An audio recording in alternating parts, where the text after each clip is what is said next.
Assalamualaikum warahmatullahi wabarakatuh. Perkenalkan, nama saya Syahdaranti Saputri. Saya dari Prodi D3 Keperawatan Belitung tingkat 1 Poltekkes Kemenkes Pangkal Pinang. Baiklah, di video kali ini saya akan menjelaskan tentang sistem muskuloskeletal. Baiklah, pertama-tama saya akan menjelaskan tentang gambar rangka manusia. Ini adalah gambar rangka manusia bagian depan. Baiklah, di sini saya akan menjelaskan bagian-bagiannya beserta fungsinya. Baiklah, pertama-tama bagian ini dinamakan tulang tengkorak. Tulang tengkorak berfungsi melindungi otak serta organ-organ indera seperti mata serta telinga bagian dalam. Baiklah, bagian kedua yaitu bagian ini. Bagian ini dinamakan tulang leher. Tulang leher berfungsi menyongkong kepala dan membentuk struktur leher. Baiklah, bagian selanjutnya yaitu bagian ini. Bagian ini dinamakan tulang dada. Tulang dada mempunyai fungsi yaitu melindungi organ dada dari cedera. Baiklah, selanjutnya tulang rusuk. Bagian ini dinamakan tulang rusuk, yaitu tulang rusuk berfungsi melindungi dada, paru-paru, jantung, hati, dan organ lain di dalam dada. Bagian ini dinamakan tulang punggung. Tulang punggung berfungsi memberikan struktur dan menyongkong tubuh. Selanjutnya bagian ini dinamakan tulang panggul. Tulang panggul berfungsi menyambung antara tubuh bagian atas dan bawah. Selanjutnya bagian ini dinamakan tulang kelangkang. Tulang kelangkang memiliki fungsi yaitu penanggung berat badan bagian atas ketika kita sedang duduk maupun berdiri. Selanjutnya bagian ini dinamakan tulang ekor. Tulang ekor memiliki fungsi yaitu untuk menyangga tulang di sekitar panggul. Selanjutnya bagian ini dinamakan tulang pubis. Tulang pubis memiliki fungsi yaitu membantu memberikan dukungan untuk tulang punggung bagian bawah dan membantu gerakan kaki bagian atas. Selanjutnya bagian ini dinamakan tulang duduk. Tulang duduk berfungsi menopang berat badan. Selanjutnya bagian ini dinamakan tulang selangka. Tulang selangka berfungsi untuk mencegah terjadinya dislokasi pada bahu. Selanjutnya bagian ini dinamakan tulang lengan atas yang berfungsi sebagai tempat melekatnya 13 otot dan ligamen yang menggerakkan tangan dan siku. Bagian ini dinamakan tulang hasta. Tulang hasta berfungsi mendukung aktivitas tangan secara keseluruhan. Selanjutnya bagian ini dinamakan tulang pengumpil. Tulang pengumpil berfungsi menyusun kerangka lengan bawah. Selanjutnya bagian ini dinamakan pergelangan. Pergelangan berfungsi membantu pergerakan jari-jari tangan. Selanjutnya bagian ini dinamakan tulang telapak tangan. Tulang telapak tangan ini berfungsi memberikan bentuk tangan. Selanjutnya, bagian ini dinamakan dengan tulang jari. Tulang jari berfungsi membentuk struktur jemari. Baiklah, selanjutnya bagian ini dinamakan tulang paha. Tulang paha berfungsi untuk membantu kaki bergerak dengan gerakan lurus dan menekuk ke arah pinggul. Selanjutnya bagian ini. Bagian ini dinamakan tulang tempurung lutut. Tulang tempurung lutut memiliki fungsi yaitu membungkus dan melindungi sendi lutut. Selanjutnya, bagian ini dinamakan tulang betis. Tulang betis berfungsi untuk menopang berat tubuh dan memberikan kekuatan otot pada saat bergerak. Selanjutnya, bagian ini di bawah tulang betis ini dinamakan tulang kering. Tulang kering memiliki fungsi yaitu menyambung bagian lutut dengan pergelangan kaki. Selanjutnya, bagian ini dinamakan tulang pergelangan kaki, yaitu berfungsi menstabilkan tubuh ketika kita berdiri. Selanjutnya, bagian ini. Bagian ini dinamakan tulang telapak kaki. Tulang telapak kaki berfungsi sebagai sebuah tumpuan bagi tubuh agar memberikan keseimbangan ketika kita berdiri.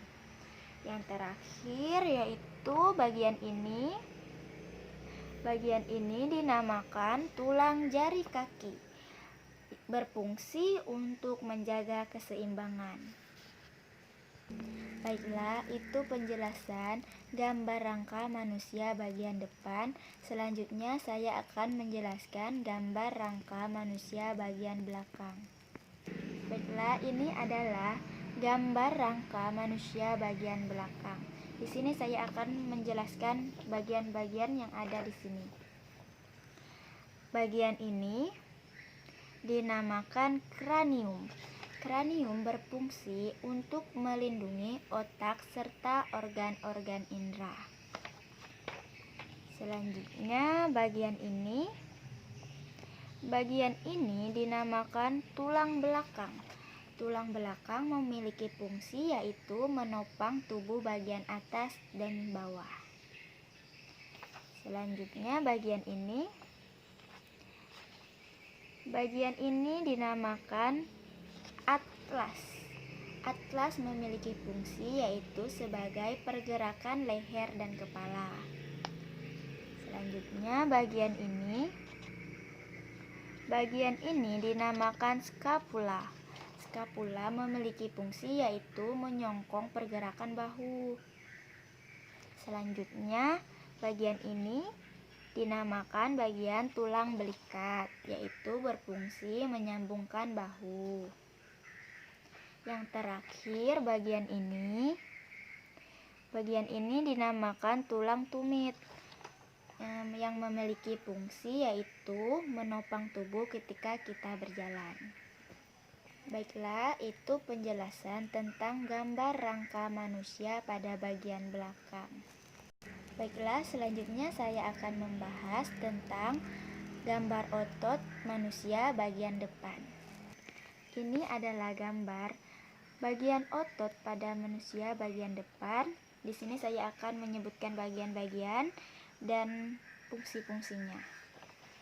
Baiklah, yang pertama bagian ini dinamakan frontalis. Frontalis memiliki fungsi yaitu mengendalikan gerakan, ucapan, perilaku, emosi, dan kepribadian. Selanjutnya, bagian ini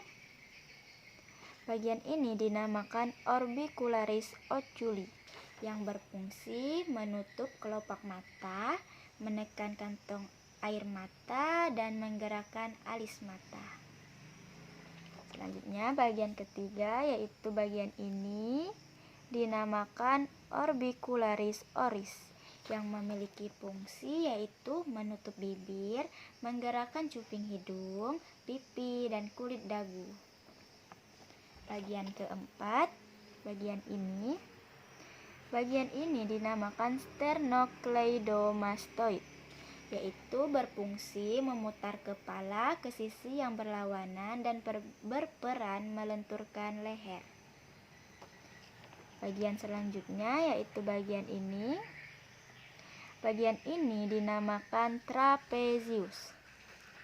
Trapezius memiliki fungsi yaitu menahan gerakan bahu dan lengan agar tidak jatuh. Selanjutnya bagian yang keenam. Bagian ini dinamakan deltoid. Deltoid memiliki fungsi yaitu sebagai abduksi bahu, fleksi bahu, rotasi medial dan lateral. Selanjutnya bagian ini. Bagian ini dinamakan pectoralis major. Pectoralis major memiliki fungsi yaitu menstabilkan tulang belikat. Selanjutnya bagian ke-8 dinamakan, bagian ini dinamakan biceps brachii, yaitu berfungsi sebagai fleksi bahu, fleksi siku, dan supinasi. Bagian ke-9 yaitu bagian ini. Bagian ini dinamakan external oblique. Memiliki fungsi yaitu menekan dan menopang viscera abdominal.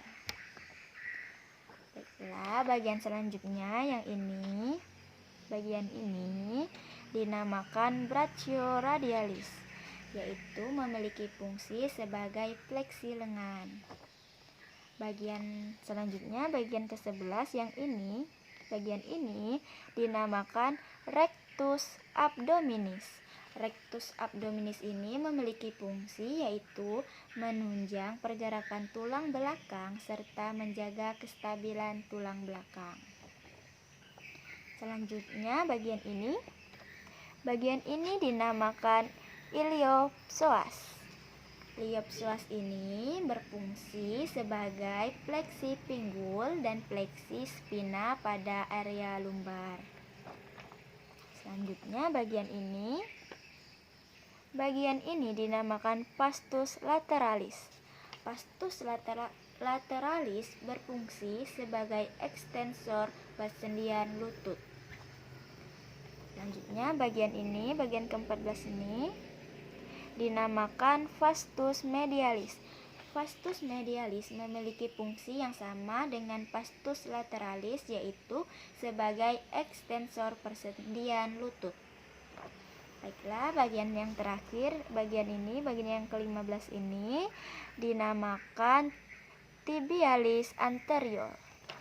Tibialis anterior ini berfungsi untuk memperluas kaki dan pinggir medialnya atau supinasi.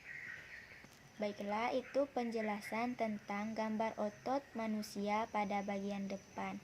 Selanjutnya saya akan membahas tentang gambar otot pada manusia bagian belakang. Ini adalah gambar otot pada manusia bagian belakang.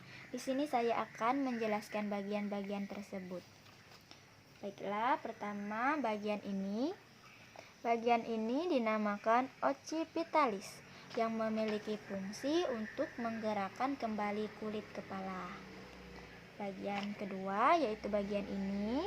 Bagian ini dinamakan triceps brachii, yang berfungsi menahan beban lengan pada sendi bahu dan ekstensi sendi siku. Selanjutnya bagian ini. Bagian ini dinamakan gluteus maximus. Gluteus maximus ini memiliki fungsi sebagai penggerak pada pinggul manusia dan memudahkan kita untuk jongkok, duduk, berdiri, dan berjalan. Baiklah, selanjutnya bagian ini. Bagian ini dinamakan semitendinosus, yaitu berfungsi membantu memutar tibia dan tulang paha secara medial. Selanjutnya bagian kelima yaitu bagian ini. Bagian ini dinamakan biceps femoris, yaitu berfungsi sebagai abduktor kaki belakang dan fleksor persendian paha. Selanjutnya bagian ini. Bagian ini dinamakan semimembranosus yang berfungsi sebagai membantu meluruskan sendi pinggul dan menekuk sendi lutut. Selanjutnya bagian ketujuh ini dinamakan gastrocnemius. Gastrocnemius ini berfungsi untuk melenturkan kaki di sendi lutut dan di sendi pergelangan kaki. Baiklah, selanjutnya bagian ini. Bagian ini dinamakan peroneus longus yang berfungsi menghasilkan gerakan pada kaki. Selanjutnya bagian ini. Bagian ini dinamakan trapezius yang berfungsi untuk menahan gerakan bahu dan lengan agar tidak jatuh. Selanjutnya bagian ke-10 ini dinamakan deltoid. Deltoid memiliki fungsi yaitu melakukan suntikan intramuskular. Selanjutnya bagian ini dinamakan infrasinatus yang berfungsi yaitu melakukan gerakan memutar pada bahu dan meregangkan bahu. Selanjutnya bagian ini dinamakan latissimus dorsi, yaitu yang memiliki fungsi membantu pergerakan lengan dan perlindungan tulang belakang. Selanjutnya bagian ini dinamakan extensor carpi radialis longus yang memiliki fungsi yaitu mengatur pergerakan pergelangan tangan. Selanjutnya bagian ini dinamakan gluteus medius. Gluteus medius ini memiliki fungsi yaitu menjaga keselarasan panggul ketika melakukan gerakan melompat dan mendarat. Baiklah, bagian terakhir ini dinamakan sartorius. Sartorius ini memiliki fungsi yaitu sebagai fleksi dan aduksi lutut. Baiklah, itulah penjelasan dari saya tentang sistem muskuloskeletal. Apabila ada kesalahan kata, saya minta maaf. Kepada Allah saya mohon ampun. Saya akhiri, wabillahi taufiq wal hidayah. Wassalamualaikum warahmatullahi wabarakatuh. Terima kasih.